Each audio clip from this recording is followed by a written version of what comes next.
नमस्कार सभी को। आप सभी का आपके चैनल में स्वागत है। आज के सत्र में हम जो कहानी पढ़ने वाले हैं उस कहानी का शीर्षक है अमृतसर आ गया। यह कहानी 1973 में प्रकाशित हुई थी और यह कहानी जिस पत्रिका में प्रकाशित हुई थी उस पत्रिका का नाम है पटरियाँ। और इसके लेखक हमारे भीष्म साहनी जी हैं, जिनका जन्म 1915 ईस्वी में हुआ था और उनका देहांत 2003 ईस्वी में। ये छोटी बातें हैं जो प्रश्न परीक्षा में पूछे जा सकते हैं, कभी पूछा जा सकता है, तो इसको ध्यान में रखेंगे कि उनका जन्म 8 अगस्त 1915 में हुआ था और उनकी मृत्यु हुई थी 11 जुलाई 2003 में हुई थी। ठीक है। और हम इस कहानी को 2 सत्रों में समाप्त करेंगे। पहले सत्र में हम इस कहानी से संबंधित कुछ छोटी बातें जानेंगे और पूरी कहानी पढ़ेंगे, और अगले सत्र में इससे संबंधित सारे प्रश्नों को हम हल करेंगे। ठीक है। और तो शुरू करते हैं। इस कहानी के पात्र देख लीजिए। पहला पात्र इसमें कहानीकार स्वयं है, दूसरा सरदार जी हैं, और ट्रेन में यात्रा हो रही है तो उसमें 3 पठान बैठे हुए हैं। एक दुबला पतला बाबू है, एक बुढ़िया औरत है जो माला जाप कर रही थी, लटकती मूँछों वाला एक नया गरीब मुसाफिर है, उसकी पत्नी और बेटी। इसके बारे में हम पढ़ेंगे आगे जान के कैसे कहानी में ये आते हैं, ये पात्र हैं। और एक तो इस कहानी का विषय देख लेते हैं। पहले कहानी शुरू करने से पहले कहानी का विषय है सांप्रदायिकता की समस्या थी उस समय। कारण यह था देश में विभाजन हो गया था और जिसकी वजह से हिंदू मुस्लिम संप्रदाय आपस में बढ़ गए थे और बहुत ही मतलब यूँ कहे माहौल बहुत ख़राब हो गया था। लोगों का बाहर निकलना, जगह जगह दंगे होना, इस तरह का माहौल वहाँ बना हुआ था। ठीक है। और यह कहानी 1947 के बंटवारे की है। सांप्रदायिक तनाव की विषय वस्तु को इसमें विशेष स्थान दिया गया है। मतलब सीधा कहें तो यह कहानी सांप्रदायिकता के तनाव पर ही आधारित है और इस कहानी के अंदर गरीब और निर्दोष लोगों पे जो प्रभाव पड़ा है 1947 के बंटवारे में, उसका बहुत ही मार्मिक चित्रण किया गया है। ठीक है। तो आइए हम इससे संबंधित प्रश्नों को, छोटे छोटे तथ्यों को तो जान ही गए हैं, अब हम सीधे इसकी कहानी पर आएंगे। तो शुरू करते हैं इसकी कहानी। एक कहानी है, गाड़ी के डिब्बे में मुसाफिर नहीं थे। मेरे सामने वाली सीट पर बैठे सरदार जी देर से मुझे लाम के किस्से सुनाते रहे।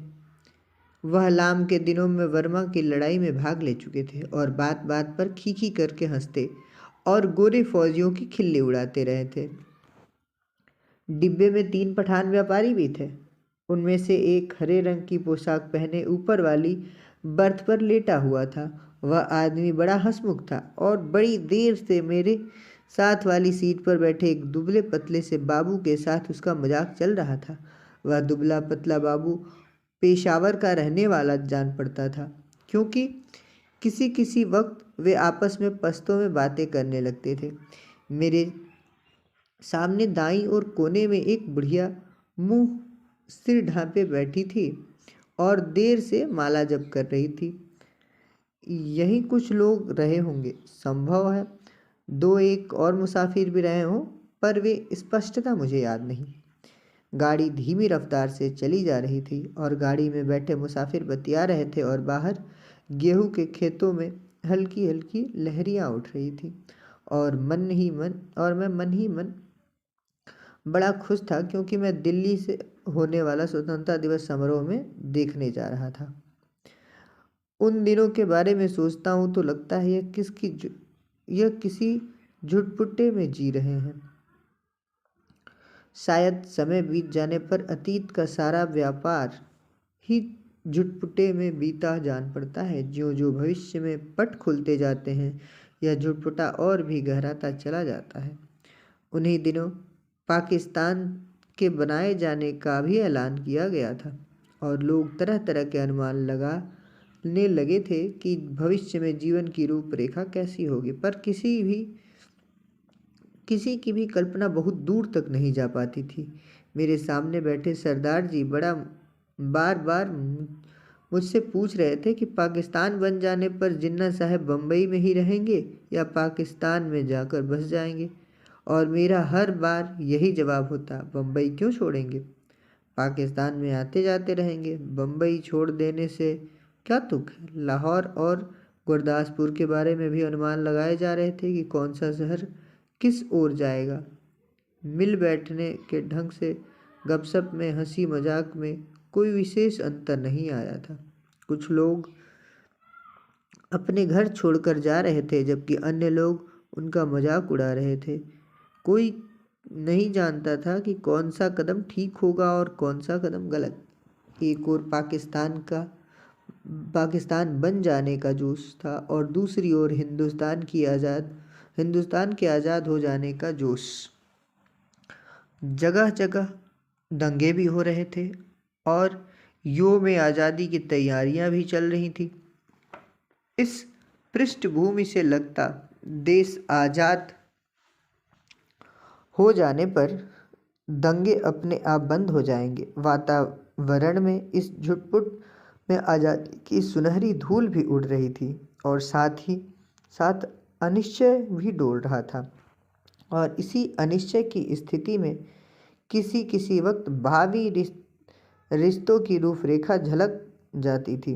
शायद झेलम का स्टेशन पीछे छूट चुका था और जब ऊपर वाली बर्थ पर बैठे पठान ने एक पोटली खोल ली और उसमें से उबला हुआ मांस और नान रोटी के टुकड़े निकालकर अपने साथियों को देने लगा, फिर वह हंसी मजाक के बीच मेरी बगल में बैठे बाबू की ओर भी नान का टुकड़ा और मांस की बोटी बढ़ाकर खाने का आग्रह करने लगा था।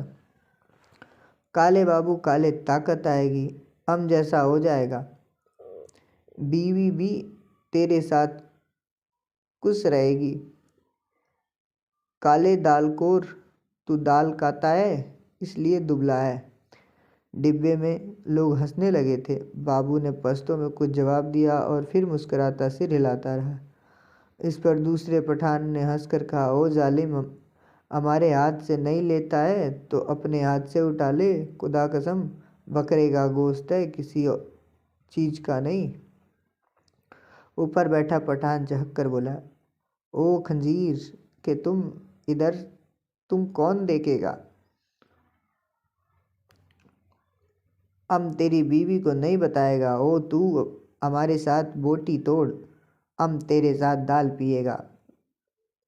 इस पर कहा उठा और दुबला पतला बाबू हंसता सिर हिलाता रहा और कभी कभी दो शब्द पश्तो में भी कह देता। और कितना बुरा बात है, हम खाता है, तू हमारा मुंह देखता है। सभी पठान मगन थे। यह इसलिए नहीं लेता कि तुमने हाथ नहीं धोए, स्थूलकाय सरदार जी बोले और बोलते ही खी करने लगे। अधलेटी मुद्रा में बैठे सरदार जी की आधी तोंद सीट के नीचे लटक रही थी। तुम अभी सोकर उठे हो और उठते ही पोटली खोलकर खाने लग गए, इसलिए बाबूजी तुम्हारे हाथ से नहीं लेते। और कोई बात नहीं। और सरदार जी ने मेरी ओर देखकर आंख मारी और फिर खी करने लगे। मांस नहीं खाता है बाबू तो जाओ जनाना डिब्बे में बैठो, इधर क्या करता है, फिर कहा उठा। डिब्बे में और भी अनेक मुसाफिर थे, लेकिन पुराने मुसाफिर यही थे जो सफ़र शुरू होने में गाड़ी में बैठे थे। बाकी मुसाफिर उतरते चढ़ते रहे थे। पुराने मुसाफिर होने के नाते उनमें एक अलग तरह की बेतकल्लुफ़ी आ गई थी। ओ इधर आकर बैठो, तुम हमारे साथ बैठो, आओ जालिम, किस्सा कहानी की बातें करेंगे। तभी किसी स्टेशन पर गाड़ी रुकी और नए मुसाफिरों का रेला अंदर आ गया। बहुत से मुसाफिर एक साथ अंदर घुसते चले आए थे। कौन सा स्टेशन है, किसी ने पूछा। वजीराबाद है साहब, मैंने बाहर की ओर देखकर कहा। गाड़ी वहाँ थोड़ी देर के लिए खड़ी रही, पर छूटने से पहले एक छोटी सी घटना घटी। एक आदमी साथ वाले डिब्बे में से पानी लेने उतरा और नल पर का पानी लोटे में भर रहा था। तभी वह भागकर अपने डिब्बे की ओर लौट आया। छलछलाते लोटे में से पानी गिर रहा था, लेकिन जिस ढंग से वह भागा था उसी ने बहुत कुछ बता दिया था। नल पर खड़े और लोग भी 3-4 आदमी रहे होंगे, इधर उधर अपने अपने डिब्बे की ओर भाग गए थे। इस तरह घबरा कर भागते लोगों को मैं देख चुका था। देखते ही देखते प्लेटफॉर्म खाली हो गया, मगर डिब्बे के अंदर अभी भी हंसी मजाक चल रहा था। कहीं कोई गड़बड़ है? मेरे पास बैठे दुबले पतले बाबू ने कहा। कहीं कुछ था, लेकिन क्या था कोई भी स्पष्ट नहीं जानता था। मैं अनेक दंगे देख चुका था, इसलिए वातावरण में होने वाली छोटी सी तब्दीली को भी भांप गया था। भागते व्यक्ति, खटाक से बंद होते दरवाजे, घरों की छतों पर खड़े लोग, चुप्पी और सन्नाटा सभी दंगों के चिन्ह थे। तभी पिछले दरवाजे की ओर से, जो प्लेटफार्म की ओर न खुल कर दूसरी ओर खुलता था, हल्का सा शोर हुआ। कोई मुसाफिर अंदर घुसना चाह रहा था। कहाँ घुसा आ रहा है? नहीं है जगह, बोल दिया जगह नहीं है, किसी ने कहा। बंद करो जी दरवाज़ा, यूं ही मुंह उठाए घुसे आते हैं, आवाज़ें आ रही थी। जितनी देर कोई मुसाफिर डिब्बे के बाहर खड़ा अंदर आने की चेष्टा करता रहे, अंदर बैठे मुसाफिर उसका विरोध करते रहते हैं। पर एक बार जैसे तैसे वह अंदर आ जाए तो विरोध खत्म हो जाता है और मुसाफिर जल्दी ही डिब्बे की दुनिया का निवासी बन जाता है। और अगले स्टेशन पर वही सबसे पहले बाहर खड़े मुसाफिरों पर चिल्लाने लगता है, नहीं है जगह, अगले डिब्बे में जाओ, घुसे आते हैं। दरवाजे पर शोर पड़ता जा रहा था। तभी मैले कुचले कपड़ों और लटकती मूछों वाला एक व्यक्ति दरवाजे में अंदर घुसता दिखाई दिया। चीकट मैले कपड़े जरूरी नहीं, जरूर कहीं हलवाई की दुकान करता होगा। वह लोग शिकायतों आवाज़ों की ओर ध्यान दिए, फिर दरवाजे की ओर घूमकर बड़ा सा काले रंग का संदूक अंदर की ओर घसीटने लगा। आ जाओ, तुम भी चढ़ जाओ, वह अपने पीछे किसी को कह रहा था। तभी दरवाजे में एक पतली सूखी औरत नजर आई और उससे पीछे 16-17 बरस की सांवली सी एक लड़की अंदर आ गई। लोग अभी भी चिल्लाए जा रहे थे। सरदार जी को कुल्हों के बल उठकर बैठना पड़ा। बंद करो जी दरवाज़ा, बिना पूछे चढ़ आते हैं, अपने बाप का घर समझ रखा है, मत घुसने दो जी। क्या करते हो, धकेल दो पीछे, और भी लोग चिल्ला रहे थे। वह आदमी अपना सामान अंदर घसीटते जा रहा था और उसकी पत्नी और बेटी संडास के दरवाजे पर एक साथ लगकर खड़े थे। और कोई डिब्बा नहीं मिला, औरत जात को भी यही उठा लाया। वह आदमी पसीने से तर था और हाँफता हुआ सामान अंदर घसीटे जा रहा था। संदूक के बाद रस्सियों में बंधी खाट और पटरियां अंदर खींचने लगा। टिकट है जी मेरे पास, मैं बेटिकट नहीं हूँ। इस पर डिब्बे में बैठे बहुत से लोग चुप हो गए और बर्थ पर बैठा पठान उछक कर बोला, निकल जाओ इधर से, देखता नहीं इधर जगह नहीं है। और पठान ने आओ देखा न ताव आगे बढ़कर ऊपर से ही मुसाफिर को लात मार दी। पर लात उस आदमी को लगने के बजाय उसकी पत्नी के कलेजे पर लगी और हाय हाय करती बैठ गई। उस आदमी के पास मुसाफिर के साथ उलझने के लिए वक्त नहीं था। वह बराबर अपना सामान अंदर घसीटे जा रहा था और डिब्बे में मौन छा गया। खाट की पटरियों के बाद बड़ी बड़ी गठरियाँ आई। इस पर ऊपर बैठे पठान को सहन क्षमता चूक गई। निकालो इसे, कौन है ये? वह चिल्लाता।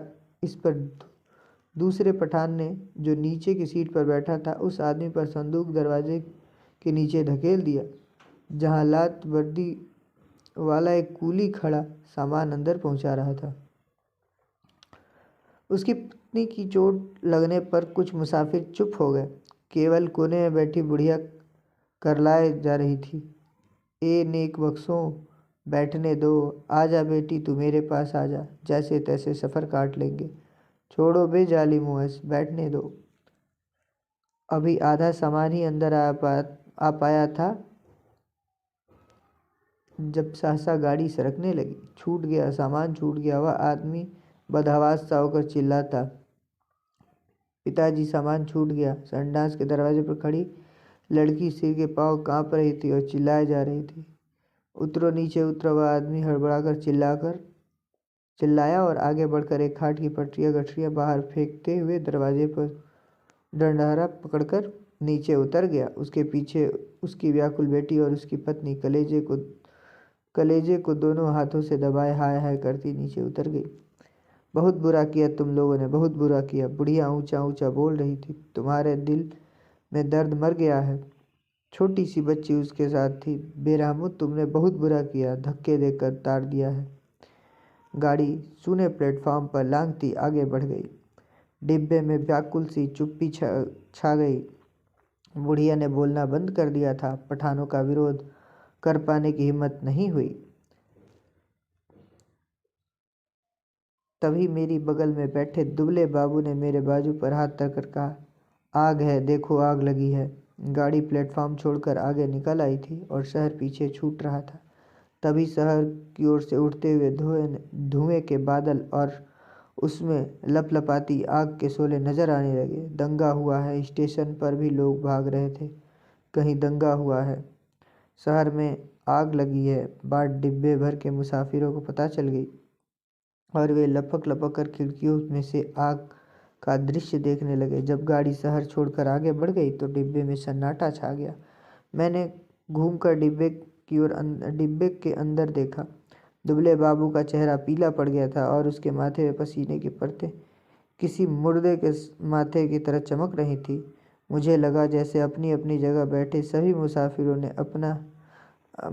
ने अपने आसपास बैठे लोगों का जायजा ले लिया। सरदार जी उठकर मेरी सीट पर आ बैठे। नीचे वाली सीट पर बैठा पठान उठा और अपने दो साथी पठानों के साथ ऊपर वाली बर्थ पर चढ़ गया। यह क्रिया शायद रेलगाड़ी के अन्य डिब्बों में भी चल रही थी। डिब्बे में तनाव आ गया। लोगों ने बत्तियाना बंद कर दिया और तीनों के तीनों पठान ऊपर वाली बर्थ पर एक साथ बैठे चुपचाप नीचे की ओर देख रहे थे। सभी मुसाफिरों की आंखें पहले से ज़्यादा खुली खुली, ज़्यादा शंकित सी लगी। यही स्थिति संभवतः गाड़ी के सभी डिब्बों में व्याप्त हो रही थी। कौन सा स्टेशन था यह? डिब्बे में किसी ने पूछा। वजीराबाद, किसी ने उत्तर दिया। जवाब मिलने पर डिब्बे में एक और प्रतिक्रिया हुई। पठानों के मन का तनाव फौरन ढीला पड़ गया, जबकि हिंदू सिख मुसाफिर की चुप्पी और ज़्यादा गहरी हो गई। एक पठान ने अपने वास्कट की जेब से नस्वार की डिबिया निकाली और नाक में नस्वार चढ़ाने लगा। अन्य पठान भी अपनी अपनी डिबिया निकाल कर नस्वार चढ़ाने लगे। बुढ़िया बराबर माला जपे जा रही थी। किसी किसी वक्त उसके बुदबुदाते होठ नजर आते, लगता उसमें से कोई खोखली सी आवाज़ निकल रही है। अगले स्टेशन पर जब गाड़ी रुकी तो वहाँ भी सन्नाटा था। कोई परिंदा तक नहीं फड़क रहा था। हाँ, एक भिजती पीठ पर पानी की मस्कल लादे प्लेटफॉर्म लांघ कर आया और मुसाफिरों को पानी पिलाने लगा। लो, पियो पानी, पियो पानी। औरत के डिब्बे में से औरतों और बच्चों के अनेक हाथ बाहर निकल आए थे। बहुत मार काट हुई है, बहुत लोग मरे हैं। लगता है वह इस मार काट में अकेला पुण्य कमाने चला आया है। गाड़ी सरकी तो सहसा खिड़कियों के पल्ले चढ़ाए जाने लगे। दूर दूर तक पहियों की गड़गड़ाहट के साथ खिड़कियों के पल्ले चढ़ाने की आवाज़ आने लगी। किसी अज्ञात आशंकावश दुबला बाबू मेरे पास वाली सीट पर से उठा और दो सीटों के बीच फर्श पर लेट गया। उसका चेहरा अभी भी मुर्दे जैसा पीला हो गया था। इस पर बर्थ पर बैठा पठान उसकी ठिठोली करने लगा। ओ बेगैरत, तुम मर्द है या औरत? सीट पर से उठ के नीचे लेटता है, तू मर्द के नाम पर बदनाम करता है। वह बोल रहा था और बार बार हंसे जा रहा था। फिर वह उससे पश्तो में कुछ कहने लगा। बाबू चुप बना लेटा रहा। अभी सभी मुसाफिर चुप थे। डिब्बे का वातावरण बोझिल हुआ। ऐसे आदमी को हम डिब्बे में नहीं बैठने देगा। वो बाबू, अगले स्टेशन पर उतर जाओ और जनाना डब्बे में बैठो। मगर बाबू की हाजिर जवाबी अपने कंठ में सूखी चली जा रही थी। हकलाकर चुप हो रहा था। पर थोड़ी देर बाद वह अपने आप उठकर सीट पर जा बैठा और देर तक अपने कपड़ों से धूल झाड़ता रहा। वह क्यों उठकर फर्श पर लेट गया था? शायद उसे डर था कहीं बाहर से गाड़ी पर पथराव होगा या गोली चलेगी, तो शायद इसी कारण खिड़कियों के पल्ले चढ़ाए जा रहे थे। कुछ भी कहना कठिन था। मुमकिन है किसी एक मुसाफिर ने किसी कारण से खिड़की का पल्ला चढ़ाया हो। उसकी देखा देखी बिना सोचे समझे धड़ाधड़ खिड़कियों के पल्ले चढ़ाए जाने लगे। बोझिल अनिश्चित से वातावरण के में सफ़र कटने लगा। रात गहराने लगी थी। डिब्बे में मुसाफिर स्तब्ध और शंकित ज्यों के त्यों बैठे थे। कभी गाड़ी की रफ्तार सहसा टूटकर धीमी पड़ जाती तो लोग एक दूसरे को देखने लगते। कभी रास्ते में ही रुक जाती तो डिब्बे के अंदर सन्नाटा और भी गहरा हो जाता। केवल पठान निश्चिंत बैठे थे। हाँ, उन्होंने भी बतियाना छोड़ दिया था, क्योंकि उनकी बातचीत में कोई भी शामिल नहीं होने वाला था। धीरे धीरे पठान ऊँघने लगे, जबकि अन्य मुसाफिर फटी फटी आंखों से शून्य में देखे जा रहे थे। बुढ़िया मुंह सिर लपेटे टांगे सीट पर चढ़ाए बैठे बैठे सो गई थी। ऊपर वाली बर्थ पर एक पठान ने अधलेटे ही कुर्ते की जेब से काले मनकों की तस्बीह निकाल ली और उसे धीरे धीरे हाथ चलाने लगा। खिड़की के बाहर आकाश में चांद निकल आया और चांदनी में बाहर की दुनिया और भी अनिश्चित और भी अधिक रहस्यमयी हो उठी। किसी वक्त दूर किसी ओर आग के शोले उठते नजर आते। कोई नगर जल रहा था। गाड़ी किसी वक्त चिघाड़ती हुई आगे बढ़ने लगी, फिर किसी वक्त उसकी रफ्तार धीमी पड़ जाती और मीलों तक धीमी रफ्तार से चलती रहती। सहसा दुबला पतला बाबू खिड़की से बाहर देखकर ऊंची आवाज में बोला, हरबंसपुर निकल गया। उसकी आवाज़ में उत्तेजना थी। वह जैसे चीख कर बोला। डिब्बे में सभी लोग उसकी आवाज़ सुनकर चौंक गए। उसी वक्त डिब्बे में अधिकांश मुसाफिरों ने मानो उसकी आवाज़ को सुनकर करवट बदली। ओ बाबू, चिल्लाया क्यों है? तस्बीह वाला पठान चौंक कर बोला, इधर उतरेगा तुम? जंजीर खींचू और कीकी करके हंस दिया। जाहिर है वह हरबंसपुरा की स्थिति में अथवा उसके नाम से अनभिज्ञ था। बाबू ने कोई उत्तर नहीं दिया, केवल सिर हिला दिया और एक आध बार पठान की ओर देखकर फिर खिड़की के बाहर झांकने लगा। डिब्बे में फिर मौन छा गया। तभी इंजन ने सीटी दी और उसकी एकरस रफ्तार टूट गई। थोड़ी ही देर बाद खटाकसा शब्द हुई। थोड़ी ही देर खटाका सा शब्द भी हुआ और शायद गाड़ी की लाइन बदली। बाबू ने झांक कर उसी दिशा में देखा जिस ओर गाड़ी बढ़ी जा रही थी। शहर आ गया। वह फिर ऊंची आवाज में चिल्लाया, अमृतसर आ गया। उसने फिर से कहा और उछलकर खड़ा हो गया और ऊपर वाली बर्थ पर लेटे पठान को संबोधित करके चिल्लाया, ओबे पठान के बच्चे, नीचे उतर, तेरी माँ नीचे उतर, तेरी उस पठान की बनाने वाली मैं। बाबू चिल्लाने लगा और चीख चीख कर गालियां बकने लगा। तस्बीह वाले पठान ने करवट बदली और बाबू की ओर देख कर बोला, ओ क्या है बाबू, हमको कुछ बोला? बाबू को उत्तेजित देखकर अन्य मुसाफिर भी उठ बैठे। नीचे उतर, तेरी मैं हिंदू और को लात मारता है हरामजादे, तेरी उस। ओ बाबू, बकर बकर नहीं करो। ओ खजीर के तुख, गाली मत बको। हमने बोल दिया, अब तुम्हारा जबान खींच लेगा। गाली देता है माधर।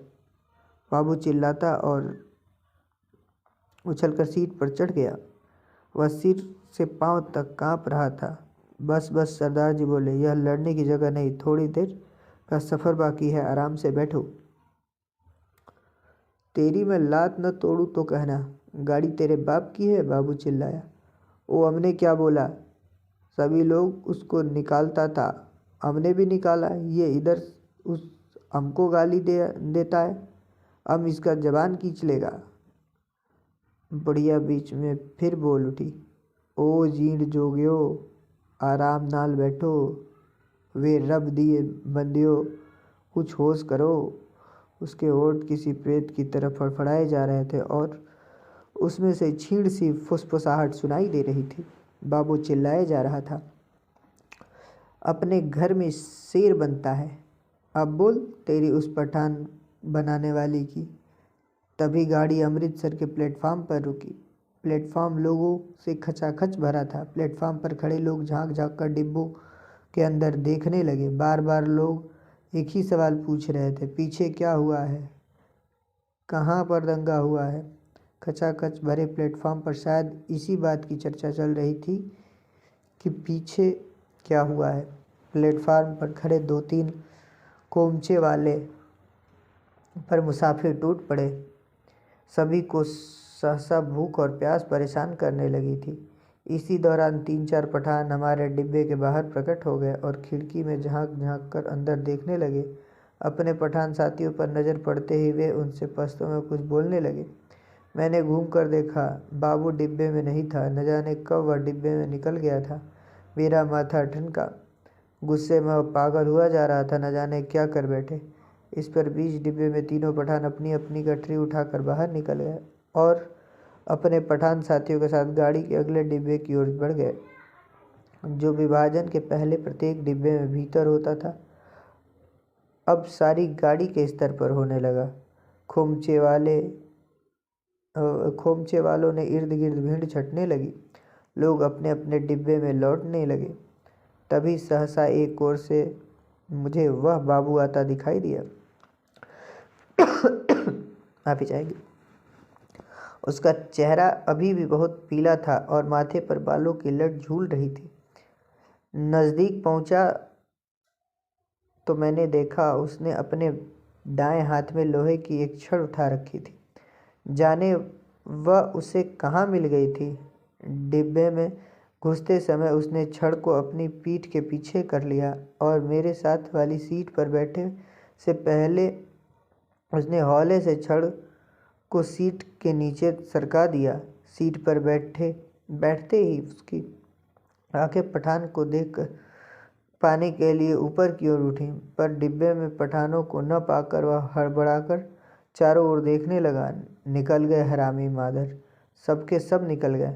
फिर वह सिटपिटा कर उठ खड़ा हुआ और चिल्लाकर बोला, तुमने उन्हें जाने क्यों दिया? तुम सब नामर्द हो बुज़दिल।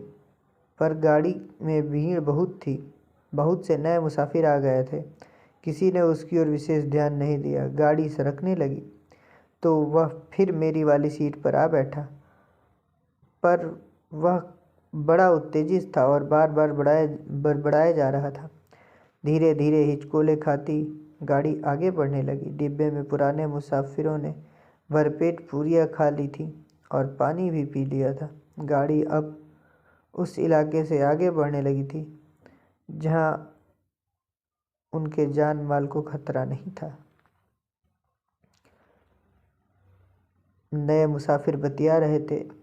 धीरे धीरे गाड़ी समतल गति से चलने लगी। कुछ ही देर बाद लोग ऊँघने भी लगे, मगर बाबू अभी भी फटी फटी आंखों से सामने की ओर देखे जा रहा था। बार बार मुझसे पूछता, पठान डिब्बे में से निकलकर किस ओर गए हैं?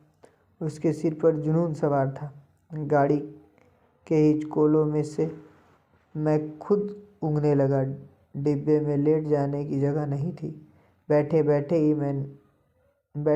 ही नींद में मेरा सिर कभी एक ओर लुढ़क जाता, कभी दूसरी ओर। किसी वक्त झटके से मेरी नींद टूटती और मुझे सामने सीट पर अस्त व्यस्त पड़े सरदार जी के खर्राटे सुनाई देते।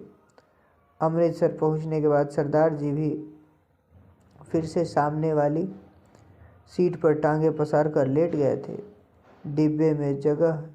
डिब्बे में तरह तरह की आड़ी तिरछी मुद्राओं में मुसाफिर पड़े थे। उनकी विवत्स मुद्रा देख कर लगता डिब्बा लाशों से भरा है। पास बैठे बाबू पर नज़र पड़ती तो कभी तो वह खिड़की के बाहर मुंह किए देख रहा होता, कभी दीवार से पीठ लगाए तनकर बैठा नजर आता। किसी वक्त गाड़ी किसी स्टेशन पर रुकती तो पहियों की गड़गड़ाहट बंद होने पर निस्तब्धता सी छा जाती। तभी लगता जैसे प्लेटफॉर्म पर सब कुछ गिरा है, या जैसे कोई मुसाफिर गाड़ी से उतरा और मैं झटके से उठकर बैठ जाता। इसी तरह जब एक बार मेरी नींद टूटी तो गाड़ी की रफ्तार धीमी पड़ गई थी और डिब्बे में अंधेरा था। मैंने उसी तरह अधलेटे खिड़की से बाहर देखा। दूर पीछे की ओर किसी स्टेशन से सिग्नल की लाल कुमकुमे चमक रहे थे। स्पष्टतः गाड़ी कोई स्टेशन ला कर आई थी, पर अभी तक उसने रफ्तार नहीं पकड़ी थी। डिब्बे के बाहर मुझे धीमे से अस्फुट स्वर सुनाई दिए। दूर ही एक धूमिल सा काला पुंज नजर आया। नींद की खुमारी में मेरी आंखें कुछ देर तक उस पर लगी रहीं, फिर मैंने उसे समझ पाने का विचार छोड़ दिया। डिब्बे के अंदर अंधेरा था, बत्तियां बुझी हुई थी, लेकिन बाहर लगता पौ फटने वाली है। मेरी पीठ पीछे डिब्बे की ओर पीछे मेरी पीठ पीछे डिब्बे के बाहर किसी चीज को खरोचने की सी आवाज़ आई। मैंने दरवाजे की ओर घूमकर देखा। डिब्बे का दरवाज़ा बंद था। मुझे फिर से दरवाज़ा खरोचने की आवाज़ सुनाई दी। मैंने साफ साफ सुना लाठी से कोई डिब्बे का दरवाज़ा पटपटा रहा था, और मैंने झांक कर खिड़की के बाहर देखा। सचमुच एक आदमी डिब्बे की 2 सीढ़ियों पर चढ़ आया था। उसके कंधे पर एक गठरी झूल रही थी और हाथ में लाठी थी, और उसने बदरंग से कपड़े पहन रखे थे और उसकी दाढ़ी भी थी। फिर मेरी नज़र बाहर नीचे की ओर आ गई। गाड़ी के साथ एक औरत भागती चली आ रही थी, नंगे पांव, और उसने 2 गठरियाँ उठा रखी थी। बोझ के कारण उससे दौड़ा नहीं जा रहा था। डिब्बे के पायदान पर खड़ा आदमी बार बार उसकी ओर मुड़कर देख रहा था और हाँफता हुआ कहे जा रहा था, आजा आजा, तू भी आजा, चढ़ जा, आजा। दरवाजे पर फिर से लाठी पटकने की आवाज़ आई।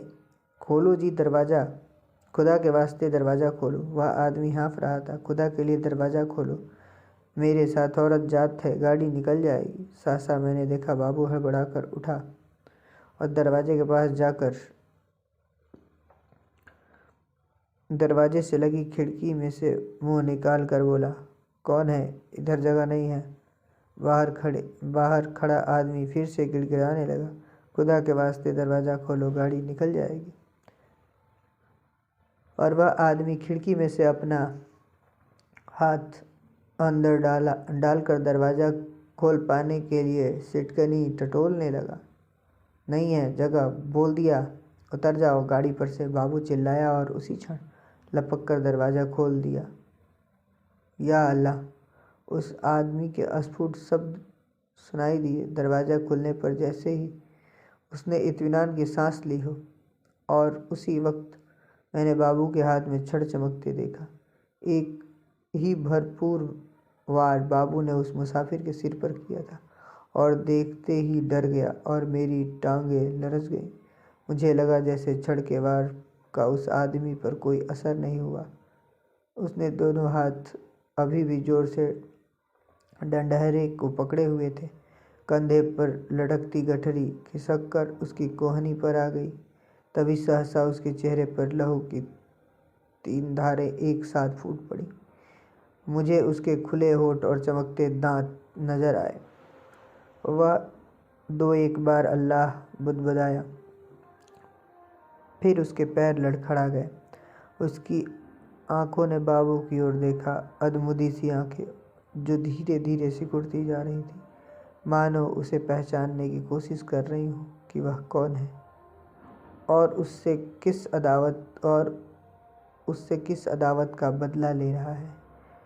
इस बीच अंधेरा कुछ और छन गया था और उसके होंठ फिर फड़फड़ाए और उसने सफ़ेद दांत फिर से झलक उठे। मुझे लगा जैसे वह मुस्कुराया है, पर वास्तव में केवल क्षय के कारण उस होठों पर बल पड़ने लगा था। नीचे पटरी पर साथ साथ भागती औरत बड़बड़ाए और कोसे जा रही थी। उसे अभी भी मालूम नहीं हो पाया था कि क्या हुआ। वह अभी भी शायद यह समझ रही थी कि गठरी के कारण उसके पति गाड़ी पर ठीक तरह से नहीं चढ़ पा रहा है और उसका पैर जम नहीं पा रहा है। वह गाड़ी के साथ साथ भागती हुई अपनी 2 गठरियों के बावजूद अपने पति के पैर पकड़ पकड़ कर सीढ़ी पर टिकाने की कोशिश कर रही थी। तभी सहसा डंडहरे से उस आदमी के दोनों हाथ छूट गए और वह कटे पेड़ की भांति नीचे जा गिरा और उसके गिरते ही औरत ने भागना बंद कर दिया, मानो दोनों का सफ़र एक साथ ही खत्म हो गया हो। बाबू अभी भी मेरे निकट डिब्बे में खुले दरवाजे में भूत का भूत बना खड़ा था। लोहे की छड़ अभी भी उसके हाथ में थी। मुझे लगा जैसे वह छड़ फेंक देना चाहता है, लेकिन उसे फेंक नहीं पा रहा। उसका हाथ जैसे उठ नहीं रहा था। मेरी सांस अभी भी फूली हुई थी और डिब्बे के अंधियारे कोने में खिड़की के साथ सटकर बैठा उसकी ओर देखे जा रहा था। फिर वह आदमी खड़े खड़े हिला, किसी अज्ञात प्रेरणावश एकदम आगे बढ़ आया और दरवाजे से बाहर पीछे की ओर देखने लगा। गाड़ी आगे निकली जा रही थी। दूर पटरी के किनारे अंधियारा पुंज सा नजर आ रहा था। बाबू का शरीर हरकत में आया। एक झटके में उसने छड़ को डिब्बे से बाहर फेंक दिया। फिर घूमकर डिब्बे के अंदर दाएं बाएं देखने लगा। सभी मुसाफिर सोए पड़े थे। मेरी ओर उसकी नज़र नहीं उठी। थोड़ी देर तक वह खड़ा डोलता रहा। फिर उसने घूमकर दरवाज़ा बंद किया और ध्यान से अपने कपड़ों की ओर देखा, अपने दोनों हाथों की ओर देखा। फिर एक एक करके अपने दोनों हाथों को नाक के पास ले जाकर उन्हें सूंघा, मानो जानना चाहता हो कि उसके हाथों में खून की बू तो नहीं आ रही। फिर वह दबे पांव चलता हुआ आया और मेरी बगल वाली सीट पर बैठ गया। धीरे धीरे झुटपटा छटने लगा। दिन खुलने लगा। साफ सुथरी सी रोशनी चारों ओर फैलने लगी। किसी ने जंजीर खींचकर गाड़ी को खड़ा नहीं किया था। छड़ खा कर गिरी उसकी देह मीलों पीछे छूट चुकी थी। सामने गेहूं के खेतों में फिर से हल्की हल्की लहरियां उठने लगी थी। सरदार जी बदन खुजलाते उठ बैठे। मेरी बगल में बैठा बाबू दोनों हाथ सिर के पीछे रखे सामने की ओर देखे जा रहा था। रात भर में उसके चेहरे पर दाढ़ी के छोटे छोटे बाल उग आए थे। अपने सामने बैठा देखकर वह सरदार उसके साथ बतियाने लगा। बड़े जीवट वाले हो बाबू, दुबले पतले हो पर बड़े गुर्दे वाले हो। बड़ी हिम्मत दिखाई है। तुमसे डरकर ही वे पठान डिब्बे से निकल गए। यहाँ बने रहते तो एक न एक की खोपड़ी तुम जरूर दुरुस्त कर देते। और सरदार जी हंसने लगा। बाबू जवाब में मुस्कुराया, एक विभत्स सी मुस्कान, और देर तक सरदार जी के चेहरे की ओर देखता रहा। इस प्रकार यह कहानी ख़त्म हो गई है और इससे संबंधित प्रश्नों को हम अगले सत्र में हल करेंगे। तब तक के लिए नमस्कार, धन्यवाद सभी का। अगर अच्छा लगा हो तो लाइक करें, चैनल को सब्सक्राइब करें। अगर आपकी इच्छा हो तो इससे संबंधित, नेट से संबंधित अन्य प्रश्न और कहानियाँ, कविताएँ, उपन्यास सभी आगे मिलेंगे। धन्यवाद सभी को।